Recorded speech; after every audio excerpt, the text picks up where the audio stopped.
Oke, selamat siang Pak Dr. Freddy Simajuntak. Ya, selamat siang rekan-rekan media. Ya. Selaku kuasa hukum almarhum Prada Joshua Lumban Tobing ini, bagaimana perkembangan kasusnya?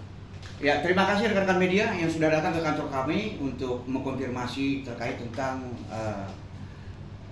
masih misteri ya kematian almarhum Prada Joshua Lumban Tobing tanggal 30 Juli 2024 yang lalu di Kompleks Batalion 132 Salo, Bangkinang, Kabupaten Kampar, Provinsi Riau ya. Nah, perlu kami luruskan bahwa kita setback ke belakang bahwa ini kan sudah dilaksanakan pada waktu itu ekshumasi ya, otopsi pada hari Senin tanggal 23 Desember 2024 dan kemudian telah dilaksanakan pembacaan hasil ekshumasi otopsi pada hari Rabu tanggal 15 Januari 2025 yang lalu ya, itu bertempat di Denpom 13 Pekanbaru ya, oleh penyidik Denpom, dan itu dibacakan oleh tim forensik dari Rumah Sakit Bayangkara Polda Riau. Nah, pada waktu itu sudah jelas semuanya, pada waktu itu pihak keluarga juga keluarga kami juga didampingi oleh salah seorang tim forensik ya dari rumah sakit dari Fakultas Kedokteran USU, yaitu Dr. Hasan Petrus ya, dan beserta tim jajarannya itu menyaksikan bahwa pada waktu dibacakan itu hasil ekshumasi otopsi itu terbukti di sana bahwa ada beberapa bagian tubuhnya lebam-lebam gitu, dan di bagian pelipis wajahnya khususnya itu ada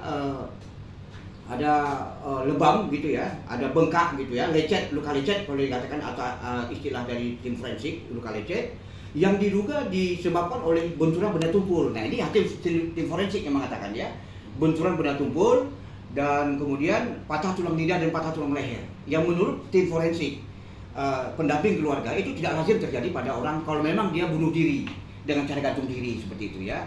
Jadi temuan ini sebenarnya ini fakta hukum yang tidak terbantahkan ya. Saya memohon ya, saya minta kepada Bapak Presiden Republik Indonesia, Bapak Prabowo Subianto sebagai kepala negara dan kepala pemerintahan di Republik ini untuk perintahkan Panglima TNI ya kan, demi hukum dan keadilan ini ya kan, supaya dilaksanakan proses hukum ini terhadap kematian almarhum Prada Joshua Lumban Tobing ini supaya diangkat lagi ya. Ini seolah-olah kita kemarin sebelumnya sudah terima ya di sini pada tanggal 3 Medan 30 Agustus 2025 lalu kita sudah terima ini. Surat Ada dari mana tuh, Pak? Surat laporan dari Kodam 1 Bukit Barisan Medan. Ini bukan Kodam 19 Tuan Kuta Musai yang sekarang di Pekanbaru, bukan. Ini kan baru dimekarkan ya. Ini masih Kodam yang lama nih. Jadi kita sudah terima ini, yaitu laporan hasil penyelidikan perkara meninggal tidak wajar yang ditemukan dalam posisi tergantung di dalam gudang satu logistik Yonif 132 ya, BS atas nama almarhum Prada Joshua Lumban Tobing gitu ya. Nah, ini dibikin sini Medan 30 Agustus 2025. Hasilnya apa secara garis besar di situ? Kepada saya sebagai kuasa hukum dari penasihat hukum dari keluarga korban ya, Dr. Freddy Simajuntak ini. Ini ya. Nah, seperti ini. Jadi ini asli saya terima langsung dari Kodam 1 Bukit Barisan ya, khususnya dari Denpom ya. Dari sana, dari hasilnya ini mereka mengatakan bahwa ini masih seperti narasi awal. Narasi awal itu yang mereka ciptakan dan dugaan diciptakan oleh mereka ini, penyidik-penyidik ini dari pihak TNI ini, khususnya dari Batalion 132 Salo ini, bahwa ini dia meninggalnya karena bunuh diri. Putus cinta. Hidupnya dengan cara gantung diri gitu, karena putus cinta. Karena dia frustasi seperti itu. Ada chat-chat itu di sini saya lihat itu ada chat-chat itu handphonenya almarhum Prada Joshua kepada istrinya, kepada pacarnya ya, Julie Lumban Tobing, Julie Sihombing ya. Tetapi itu kan sudah dibantah oleh Julie Sihombing ya. Dan kemudian ada beberapa BAP juga. BAP saya di sini juga saya pernah di BAP. Kemudian Julie Sihombing juga pernah di BAP, kemudian orang tuanya juga pernah di BAP, diambil pemeriksaan di Denpom. Tetapi seharusnya BAP itu yang ditandatangani itu dicantumkan di sini seluruhnya, seutuhnya. Nah, ini kan diketik-ketik saja. Berarti tidak sama. Diketik ulang, tidak sama. Tidak sama. Yang keterangan yang kita diberikan di BAP itu dengan yang ada di sini tidak sama. Jadi oleh karena kita menolak ini, dan ini tidak benar. Kesimpulannya dikatakan bahwa ini bunuh diri, ini keluarga dan kami sebagai penasihat hukum itu kami tidak meyakini itu, dan kita membantah ini. Kita keberatan terhadap laporan yang disampaikan oleh Pomdam satu Bukit Barisan ini kepada saya. Berarti isinya tidak benar ya? Intinya keluarga menolak ini, Menolak. ini kesimpulan ini tidak benar, dan ini isinya terkesan direkayasa dan menyesatkan ini. Ini tidak benar dan kita menolak ini. Berarti Ya. hasil BAP yang dimaksudnya sepenggal-sepenggal Pak, bukan seutuhnya. Ya, tidak seutuhnya. Seharusnya yang ditandatangani itu dicantumkan di sini di jilid seharusnya. Ini kan diketik-ketik ulang itu. Nggak sesuai lah ya. Termasuk hasil tim dari forensik dari Rumah Sakit Bayangkara Polda Riau juga itu kan diketik ulang di sini. Padahal seutuhnya itu pada waktu dibacakan tuh ada situ liter. Tetapi itu yang sifatnya menguntungkan kepada pihak TNI itu dicantumkan, yang merugikan itu tidak dicantumkan di sini. Jadi ini objektivitasnya masih diragukan.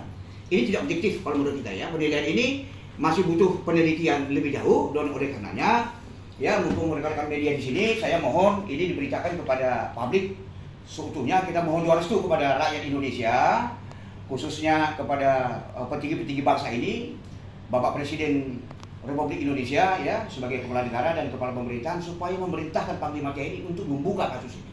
Karena itu temuan dari tim forensik itu ada fakta hukum yang tidak terbantahkan. Itu fakta hukum yang tidak terbantahkan itu. Yang pada prinsipnya dia ini adalah mati tidak wajar, ya kan? Dan ada indikasi bahwa terlebih dahulu dia ini dianiaya, disiksa, kemudian baru digantung, seolah-olah narasinya dia tuh gantung diri. Ya fakta yang tidak fakta awal aja ya, yang sesungguhnya kita lihat itu di dalam katrol itu kalau memang apa dia kan hanya membalut gitu aja talinya. Bagaimana mungkin dia bisa tergantung dengan kakinya juga diikat, juga lehernya diikat gitu. Bagaimana mungkin dia bisa mengikatkan lehernya dan mengikat apanya dengan menggantung? Bagaimana caranya dia kerja sendiri? Logikanya tidak masuk itu. Kakinya bersentuhan dengan tanah ya. Duduk. Pantatnya ini di atas lantai. Cuman oleh penyidik mengatakan dia ada beberapa senti dia di atas itu. Tergantung. Pertanyaannya sekarang bagaimana bisa ini kan kayak katrol timba sumur itu. Dia kan kecuali kalau dililit dia di sana di atas itu dia utuh ya. Dia ketat gitu ya. Ikatannya. Ini kan tidak. Ini hanya begini saja. Itu kan kelihatan di gambar itu kelihatan gitu ya. Ya, bagaimana mungkin dia bisa menggantungkan diri dalam kondisi patah beberapa bagian tubuhnya lebam-lebam sebagaimana ada temuan dari tim forensik ya. Seperti itu ya. Jadi kesimpulannya kami dari pihak keluarga Menolak. dalam kapasitas sebagai penasihat hukum dari keluarga korban, kami keberatan dan menolak dan menilai bahwa isi dari laporan yang disampaikan tembusan kepada kita ini adalah tidak objektif ya. Tidak objektif dan terkesan dipaksakan. Dan banyak rekayasa di sini. Rekayasa ya? Iya, terkesan rekayasa. Oleh karena kita minta sekali lagi doa restu dari masyarakat Indonesia, netizen seluruhnya. Mungkin bertanya-tanya sudah sampai sejauh mana ini almarhum Prada Joshua Ruben Tobing. Kenapa itu begitu cepatnya seperti Prada Luki ya? Nah, itu kan lagi viral itu ya. Dan beberapa anggota TNI lainnya yang juga meninggal ditemukan di dalam barak gitu ya, di dalam barak TNI gitu ya. Sama seperti ini. Ini dia meninggal ditemukan di dalam barak TNI. Seperti itu dia. Jadi sekarang ini kan sudah ada Pangdam di Riau nih Pak. Apakah udah tahu yang di Riau ini? Oh iya, terima kasih. Pertanyaan yang bagus ya. Jadi untuk yang di Pekanbaru kita sudah surati. Bahkan 2 kali kita surati. Kita minta supaya audiensi, diterima audiensi dan kemudian kita minta klarifikasi di proses hukum terhadap temuan tim forensik ini. Tetapi juga 2 kali surat juga tidak ada respon, tidak ada tanggapan seperti itu. Jadi makanya kita memohon ya, satu-satunya jalan adalah kepada Presiden Republik Indonesia. Kalau Panglima tertinggi ya. Kepada Komnas HAM sudah beberapa kali merekomendasikan ya. Komnas HAM merekomendasikan supaya itu diproses hukum. Ya, temuan tim forensik ini di proses hukum dan hasil dari tim forensik itu, hasil ekshumasi dan otopsi itu diserahkan kepada keluarga korban. Ini sampai saat ini hasil tim forensik itu belum ada kita terima. Kalau ini kan diketik ulang sepotong-sepotong sama dengan BAP itu. Ya, kemudian harapan kita juga kepada DPR RI ya, DPR RI apakah Komisi 1 yang membidangi tentang masalah militer TNI atau Komisi 3 masalah hukum atau Komisi 13 yang membidangi tentang masalah pelanggaran HAM ya, Komnas HAM supaya menggelar rapat dengan pendapat. Itu aja permintaan kami.